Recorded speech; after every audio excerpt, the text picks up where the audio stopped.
McDonald's. Une enseigne, un logo, un nom, reconnu aux quatre coins du globe. Depuis les années 1950, la marque incarne la réussite, la rapidité, l'uniformité.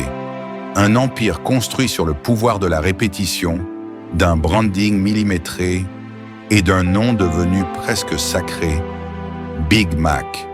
Et pourtant, en 2019, un tremblement de terre juridique secoue l'Europe.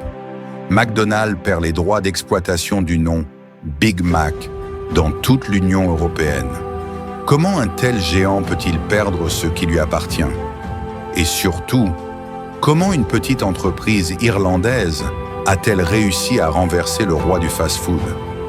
L'histoire que vous allez découvrir semble improbable, mais elle est 100% vraie. Voici comment McDonald's a perdu les droits sur son propre nom.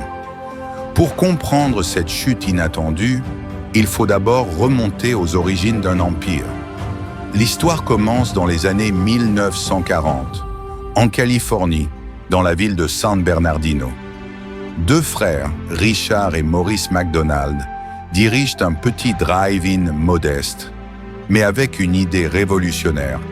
Servir les repas en quelques minutes seulement, grâce à un système de préparation en chaîne.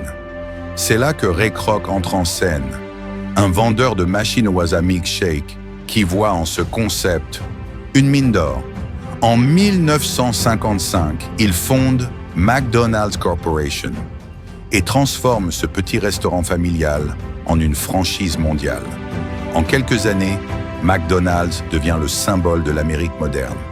Rapide, efficace, uniforme. Un logo jaune, des arches iconiques et surtout des noms de produits devenus légendaires. Parmi eux, un nom domine tous les autres. Le Big Mac. Le Big Mac n'est pas qu'un sandwich, c'est un symbole, une identité. Introduit en 1967 à Pittsburgh, il devient rapidement l'un des produits phares de McDonald's. Avec son pain à 3 étages, sa sauce secrète et son nom simple mais percutant, le Big Mac entre dans la culture populaire.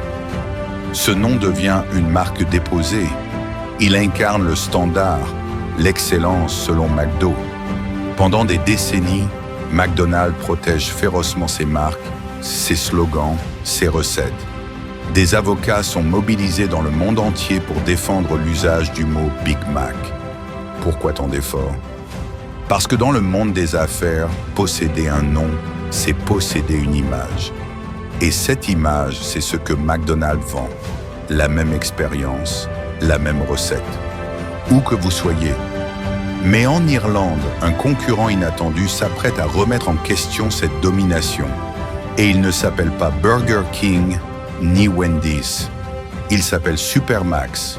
Supermax, un nom qui n'évoque pas grand-chose à l'international. Mais en Irlande, cette chaîne locale de fast-food est un vrai pilier. Fondée en 1978 par Pat McDonagh, un ancien professeur surnommé Super Mac, sur le terrain de basket, l'entreprise naît d'une simple idée: proposer une alternative locale à McDonald's dans les petites villes d'Irlande. Le succès est au rendez-vous. Supermax s'étend à travers le pays en gardant une approche familiale et enracinée. Mais en 2015, un problème surgit. Supermax veut s'étendre en dehors de l'Irlande et déposer sa marque dans l'Union européenne. McDonald's s'y oppose. Le géant américain déclare que Supermax ressemble trop à Big Mac. Il accuse l'entreprise irlandaise de vouloir profiter de sa notoriété. Pat McDonagh n'abandonne pas. Il décide de riposter en déposant une plainte contre McDonald's. Son objectif? Prouver que McDonald's n'utilise pas réellement la marque Big Mac comme il le prétend. Ce que personne ne sait à ce moment-là, c'est que cette plainte va déclencher un séisme juridique dans toute l'Europe. En 2016, Pat McDonagh engage une procédure inattendue. Il dépose une plainte contre McDonald's devant l'Office de l'Union européenne pour la propriété intellectuelle, UEIPO. Son argument est simple. McDonald's ne peut pas réclamer l'exclusivité d'un nom qu'il n'utilise pas activement. Le géant américain, sûr de lui, présente une défense classique. Menus, brochures, extraits de sites internet. Mais les WIPO ne se laissent pas impressionner. Les juges examinent chaque élément et découvrent que McDonald's ne fournit pas de preuves suffisantes d'usage réel du nom Big Mac dans l'Union européenne. Le choc est immense. En janvier 2019, le WIPO rend sa décision.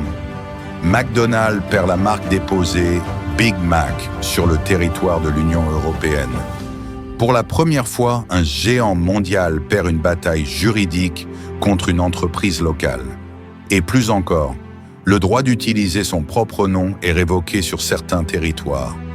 Une onde de choc parcourt le monde du droit, du commerce et du branding.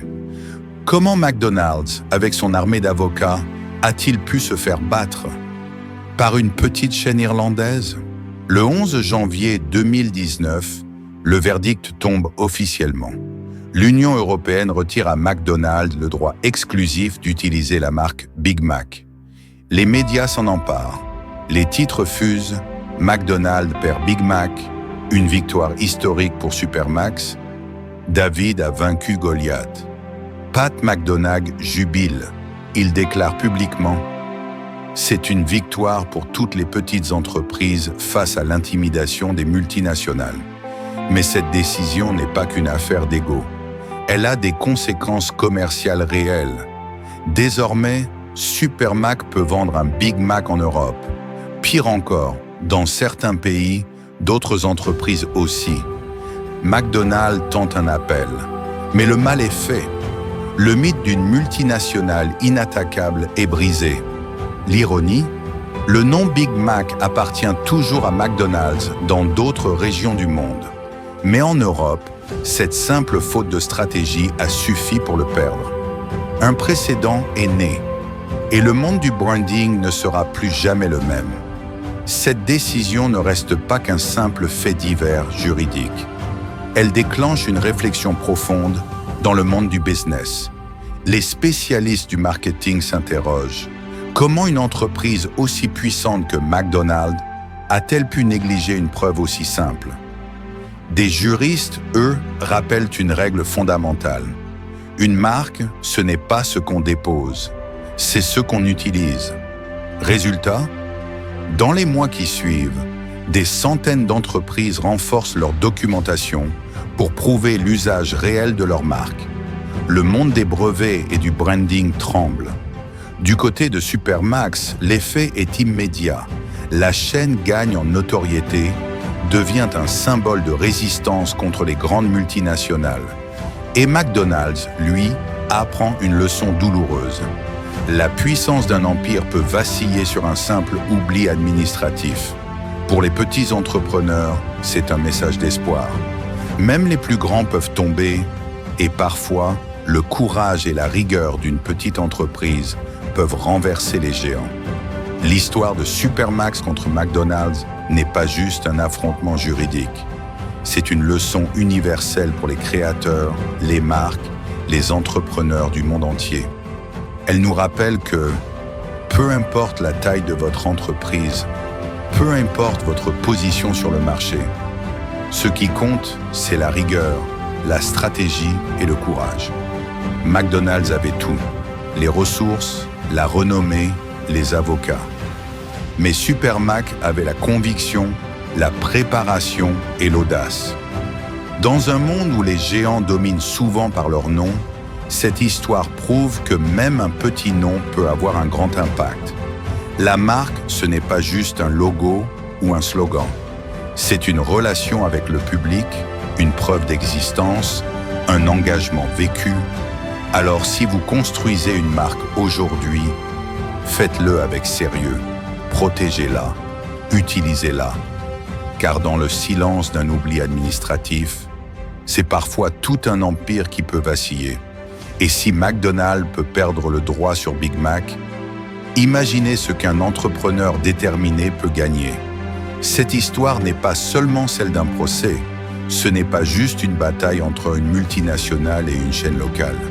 C'est la preuve qu'un nom peut être perdu, qu'un empire peut trébucher et qu'une idée défendue avec foi et courage peut faire toute la différence. McDonald's a bâti un empire sur une vision, un système, une image. Mais il a oublié une règle essentielle du monde moderne. Ce que vous ne protégez pas avec rigueur peut vous échapper. Supermax, avec moins de ressources, a gagné parce qu'il avait d'une chose puissante, l'intention claire de faire entendre sa voix. Dans un monde dominé par les logos, les brevets et les géants, cette histoire nous enseigne que même une petite marque, un entrepreneur local, un nom peu connu, peut changer les règles du jeu. Alors, si vous êtes entrepreneur, créateur ou porteur d'idées, protégez votre nom, bâtissez avec sérieux. N'ayez pas peur d'affronter ceux qui semblent trop grands, parce qu'au fond, les géants tombent rarement sous leur propre poids. Ils tombent quand quelqu'un ose les défier intelligemment. Et parfois, c'est dans les détails que se cachent les vraies révolutions. Si cette histoire vous a inspiré, n'oubliez pas de liker, de vous abonner et d'activer la pour ne rien manquer des prochaines révélations. Laissez un commentaire. Quelle est votre plus grande leçon tirée de cette affaire? Et surtout, plongez avec nous dans les coulisses de l'histoire des marques qui ont changé le monde. Abonnez-vous maintenant. Chaque vidéo vous montre ce que peu de gens osent raconter.